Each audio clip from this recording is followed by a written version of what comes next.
Hey guys, Jonathan Mozet here for the JM Sports 100, for JM Sports 100, and for the JM Sports Show. How is it going? And it's Friday, and that means it is time for my NFL picks for this week, Week 5 in the NFL. But before we delve into that, there's one thing I want to get into first: college football. I was a little bit under the weather, have been a little bit under the weather. Wow, my beard looks terrible. I just washed my hair. Everything looks terrible, but doesn't matter. I'm getting a haircut and possibly shaving a shave, or at least trimming the beard later on today, so most of this will be gone. But anyway, that's neither here nor there. I'm going to delve into college football really quickly. I didn't post a video yesterday, as you guys know. If you follow me on Facebook, follow me on Twitter, I said that I wasn't getting any views on videos, so I wasn't going to put forth the effort to do them at that time because I was sick.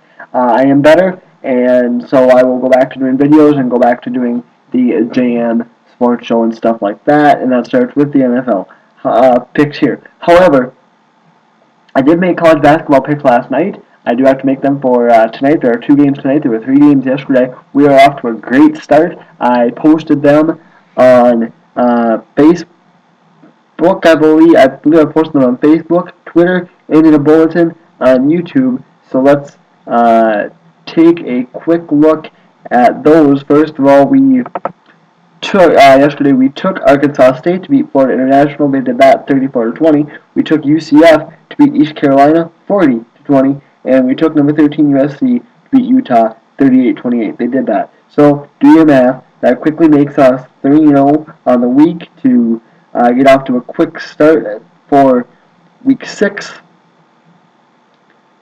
And with that, our overall record moves to, I don't know if I updated this or not. I will have to take a peek. I don't know if I updated the overall record, so forget that. I have to go back and look and see if I updated it. I don't know if I did, so that's okay. I'll just say it tonight. There are 2 games on the slate for tonight. Both of them can be seen on ESPN, and it's an ESPN doubleheader starting at 7 o'clock Eastern Time with Pittsburgh and Syracuse. I'm going to go with Pittsburgh in that game. I think they're just the better football team. Utah State and BYU at 10:15 p.m. Eastern on ESPN as well. I kind of struggled with who to pick for this game. I am going to go Utah State, but begrudgingly. Excuse me, I do still have a cough a little bit. The next couple of weeks for BYU is going to tell us a lot about this football team as they take on Notre Dame and Georgia Tech in the coming weeks. So that'll tell us a lot about the football team. Anyway, let's move now to the NFL. We had our best record ever in the NFL in picking last week, going 13-2. We lost the Sunday night game, and we lost the Monday night game. We also went 10-5 on the spread.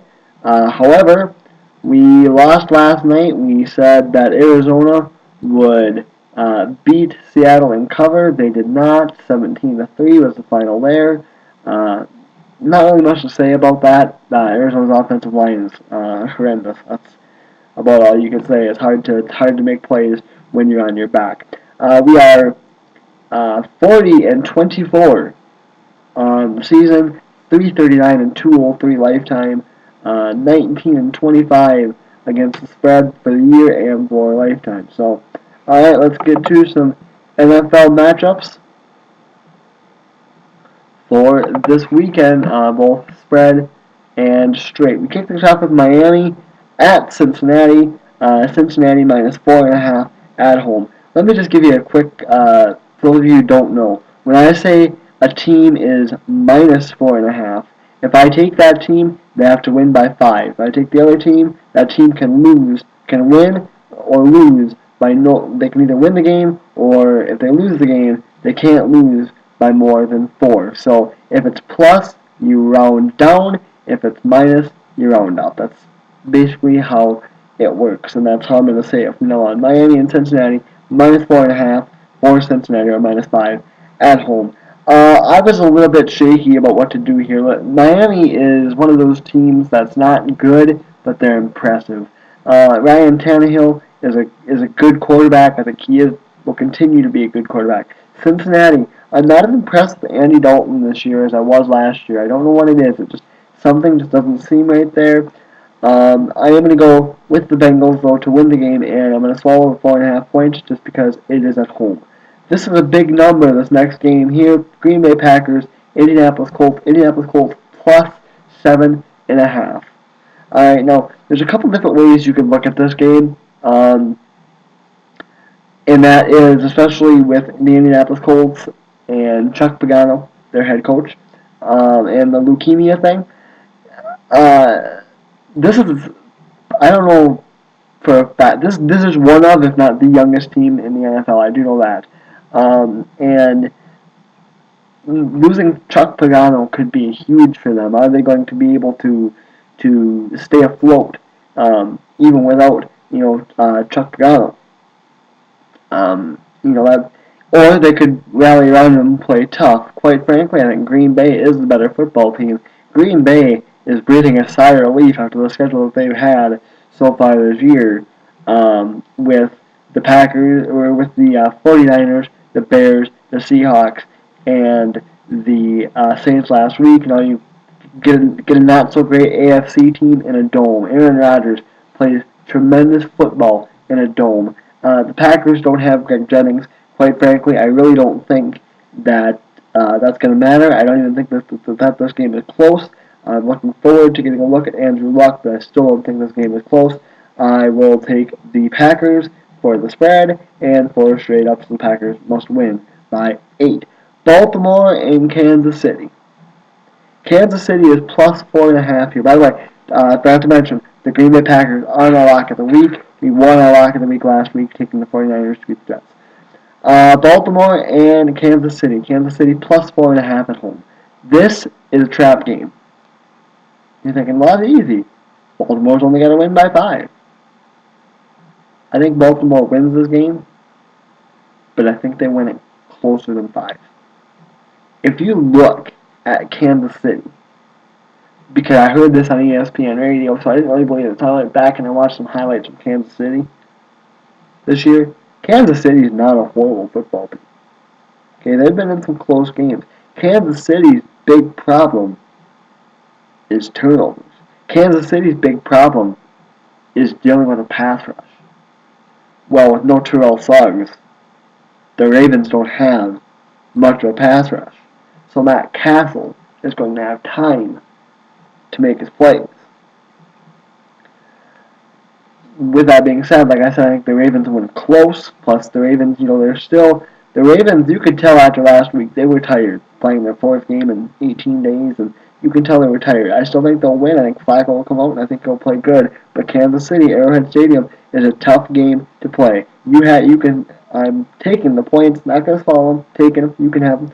And I'm going to go with Baltimore to win straight up, though. But be careful, Kansas City could pull one on Baltimore here. Cleveland and the New York Giants.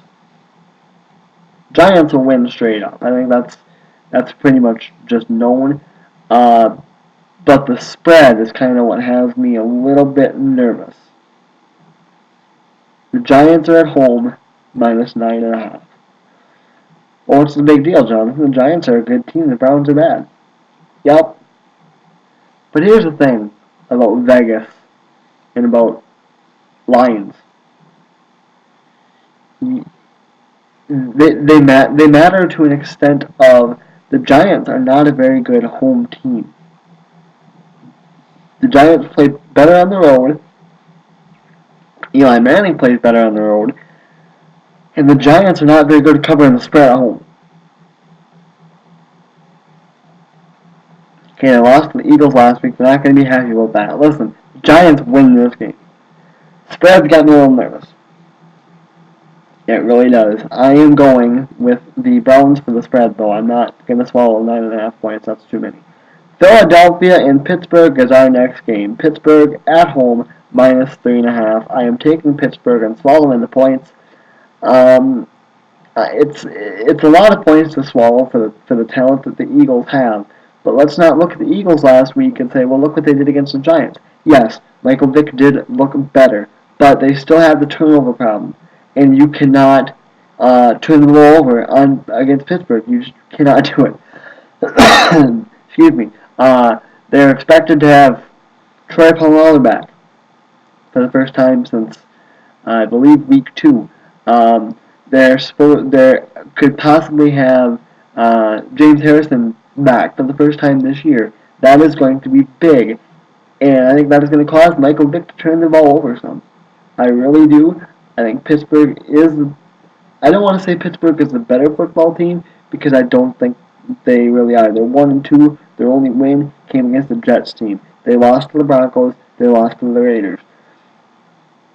But I do think that the Pittsburgh Steelers are going to, even though there could be a little bit of a carousel, if you will, at running back with Rashard Mendenhall not being completely healthy, I still think Pittsburgh gets the win. I'm swallowing the points. Pittsburgh beats Philly. Atlanta and Washington. This is one that I kind of struggle with a little bit. Washington at home plus 3.5. Washington has been very, very impressive to me. Robert Griffin III has been very, very impressive to me. And Atlanta is one of the best teams in football. Atlanta is one of the best teams in football. What more can you say? The one thing that I'm worried about is the Redskins' offensive line. Okay, Griffin took some shots, too. This defense can hit fairly hard, but Griffin took some shots in the Tampa Bay game. I'm not saying that the shots are going to carry over. What more can you say? I'm taking Atlanta, obviously both ways because Washington has the spread, so I'm taking Atlanta both ways, but I'm doing it begrudgingly. This spread right here, this next one interests me. Seattle is at Carolina. Carolina has the spread, minus 3.5, so the Panthers would have to win by 4. Carolina's not going to be happy after coming out, a game they were expected to lose against Atlanta last week, but Carolina played tough and almost pulled off a win there at the end. So they're not going to be happy. Here's the thing about Seattle. A lot of people are starting to drop stock on Seattle after Seattle lost to St. Louis last week.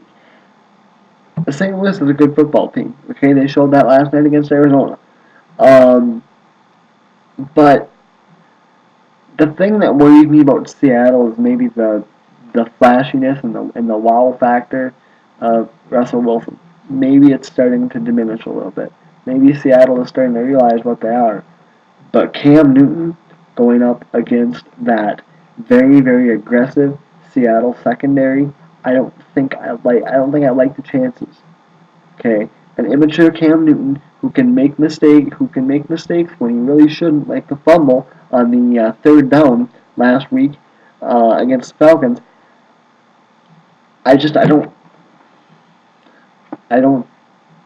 see it. I don't think there's any way that Carolina very well could win this game. I'm taking Seattle in the game, but I don't think Carolina is going to cover the spread. So I've got Seattle both ways. Chicago and Jacksonville. Jacksonville is at home plus 5.5. Anybody watch the Bears lately? Anybody watch the Bears on Monday night? Anybody see what they did to the Cowboys?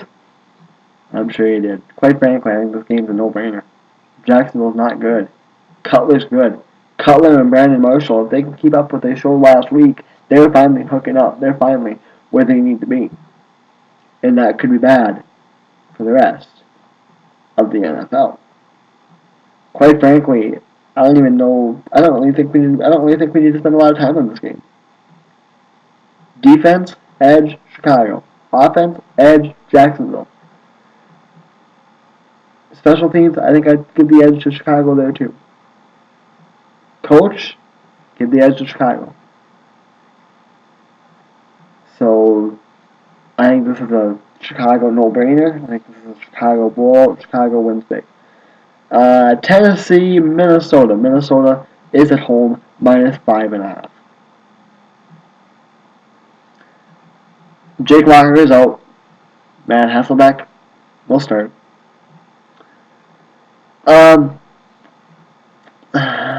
Christian Ponder singing his praises last week, and he didn't play very well against he didn't play very well against the Lions.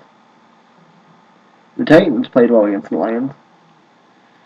So you're thinking, John, you're going to take the Titans. No, I'm not taking the Titans in this game. I'm taking the Vikings to win. I think the 5.5, though, is just a bit too much. Because if you look at it, the Vikings offense really had a hard time getting going against Detroit. They needed some special teams help. I think two or three of their touchdowns were special teams last week, if I remember correctly. And that can't happen. Minnesota wins this game, I think, but I don't think they cover the spread. Minnesota to win. Tennessee spread. Denver, New England.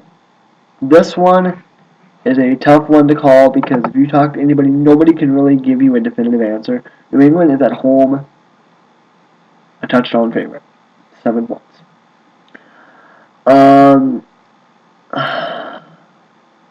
Ultimately, who do I think the better team is? New England. I'm high on Denver, but I'm high on New England. I think New England is the better team. That being said, I think Denver is slowly starting, Denver is starting to figure it out. The offense is starting to click with Peyton Manning. And I said it last week. The offense with Manning had to click, and once they did, they could do some damage. Well, they definitely clicked against Oakland. And Oakland is not a horrendous football team. They're worse than what I thought they were going to be, but they're not a horrendous football team. I think New England wins this game, but I don't think they cover. I had just changed that before I came on the air. So if they cover, I'm going to kick myself because it's the second straight week. Actually, I think it's the third straight week that I changed something at the last minute. So far, I'm 0-2. Spread-wise. So, we'll see what happens as I change this one here. Buffalo and San Francisco. San Francisco game 9.5 at home. Here, I'm going to do this one really, really quick. You ready? Buffalo is bad. San Francisco is great. San Francisco wins. San Francisco covers. Swallow the 9.5 points. There you go. That's how you do that. Now, this game right here, interesting to me. Sunday night game. San Diego at New Orleans. At 0-4 New Orleans. New Orleans minus 3.5. This line shows you that New Orleans is not a typical 0-4 football team. San Diego's 3-1. Who have they beaten? Oakland, Kansas City, and Tennessee. Their one loss, a thrashing at the hands of the Atlanta Falcons in San Diego. Chargers have not played in a dome since last year. The Superdome is going to be electric. Why is it going to be electric? Because one, Sean Payton's going to be there. Joe Vitt's going to be there. And Mickey Loomis is going to be there. So it's going to be electric from that way. You've got Drew Brees and Johnny Unitas with the whole record. With the whole consecutive games with the touchdown record. Right now, Drew Brees is tied at 47 consecutive games with a touchdown pass. He's tied with Johnny Unitas. He could break that. I think he will break that. So they're going to be rocking because of that. Also, I think that if you look at Jimmy Graham, the Saints' great tight end, he doesn't match. It's a mismatch for that San Diego defense. I'm going with New Orleans to knock off the 3-1 Chargers to get their first win of the year, and I'm swallowing the points. Saints win. Houston and the New York Jets. What more can you say? The Jets are at home plus 7.5. The Jets are terrible, terrible, terrible, terrible, terrible. They're a dumpster fire. They're atrocious.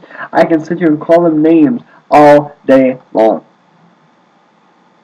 Houston, best team in football. Period. No doubt. This game is a no-brainer. This game is ugly. Jet fans have said several times this week, Tebow time is coming. Sanchez's time in New York is coming to a close. And the one thing that happened to them this week will not help. They lost Darrelle Revis for the year last week with the ACL. The Liz Frank injury to Santonio Holmes that has him benched for the year, done for the year, is the last thing the Jets wanted to see. I think the Jets do play a little bit of defense in this game. That is one of their strong points. I still think they give up a lot of points to Houston. I still don't think it's pretty. I think the Jets do get some points on the board, but I think the offense does struggle. I am taking Houston. Obviously, Houston for the spread too. 31-10 is my prediction for the game. Could be more than that. We'll see. So, just a quick little recap as we already own one of the week. We've got Cincinnati to win and to cover. We've got Green Bay. Let's just do straight ups. Cincinnati, Green Bay, Baltimore, barely. The Giants, the Steelers, the Falcons, the Seahawks, Bears, Vikings.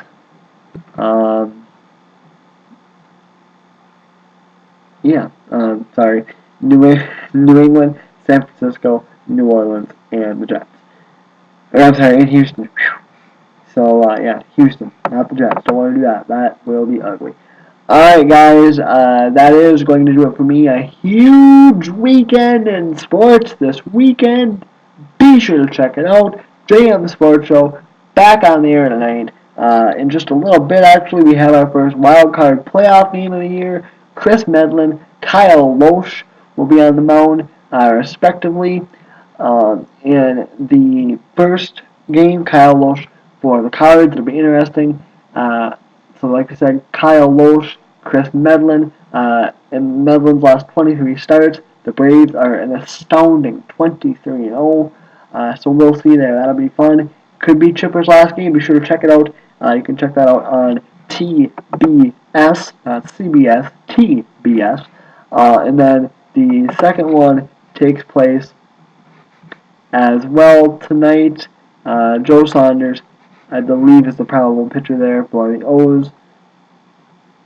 And for the probable pitcher there for the O's, and the probable pitcher for Texas is Yu Darvish. So we're going to look tonight.